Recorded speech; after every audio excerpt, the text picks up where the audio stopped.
Vacation எல்லாம் முடிச்சுட்டு வந்ததுக்கு அப்புறம் திரும்ப பேக் டு ரூட்டின் வரதுக்கு ரொம்ப கஷ்டமா இருக்கும். அதே நம்ம அந்த மூட்லயே இருப்போம். எனக்குமே அப்படிதான். நான் ஒரு ஃப்ரிட்ஜ் மேக்னெட் பைத்தியம். எனக்கு ரொம்ப பிடிக்கும். கீ செயின்ஸ், ஃப்ரிட்ஜ் மேக்னெட் இந்த மாதிரி பல ஐட்டங்கள் எனக்கு ரொம்ப பிடிக்கும். ஸோ எப்படி வெக்கேஷன் போனா நம்ம அள்ளிட்டு வராம இருப்போமா, நான் நல்லாவே அள்ளிட்டு வந்துட்டேன் இந்த வாட்டி போயிட்டு.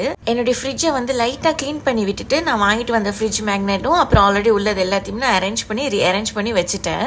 சாக்லேட்ஸ் கூடயுமே நிறைய வாங்கிட்டு வந்திருந்தோம். அதையுமே ஃப்ரிட்ஜில் வச்சுட்டு அப்புறம் வந்து ட்ராலி பேக் இருக்குல்ல, அதில் எல்லாமே நான் கொஞ்சம் வெயில காய வச்சிருந்தேன். அதையுமே மூடி எல்லாத்தையுமே வச்சுட்டு இருந்தேன். நம்ம எங்கேயாவது வெளியூர் போயிட்டு வந்தோம்னா என்ன சேருதோ இல்லையோ துணிமணி நிறைய சேர்ந்துரும். அதே தான் இங்கேயுமே 2-3 மிஷினுக்கு போட்டு எல்லாமே காய வச்சு திரும்பவும் காய வச்சுட்டு தான் இருக்கிறேன். இன்னும் எதையும் மடிச்சு வைக்கல. ஸோ எல்லாமே அப்படிதான் போயிட்டு இருக்கு. நம்மளுடைய வெக்கேஷன் vlog ஃபுல் வீடியோ வந்து இன்ஷால்லா நான் சீக்கிரமே அப்லோட் பண்ணுவேன். சப்ஸ்கிரைப் பண்ணாம இருக்கிறவங்க சப்ஸ்கிரைப் பண்ணி வச்சுக்கோங்க. கண்டிப்பா இன்ட்ரெஸ்டிங்கா இருக்கும். நிறைய யூஸ்ஃபுல் இன்ஃபர்மேஷனுமே அதுல நான் கொடுப்பேன்னு நினைக்கிறேன். ஸோ மறக்காம அதையும் பாத்துருங்க. அண்ட் தேங்க்ஸ் ஃபார் வாட்சிங். நெக்ஸ்ட் மினி vlogல பாத்துக்கலாம். அஸ்ஸலாமு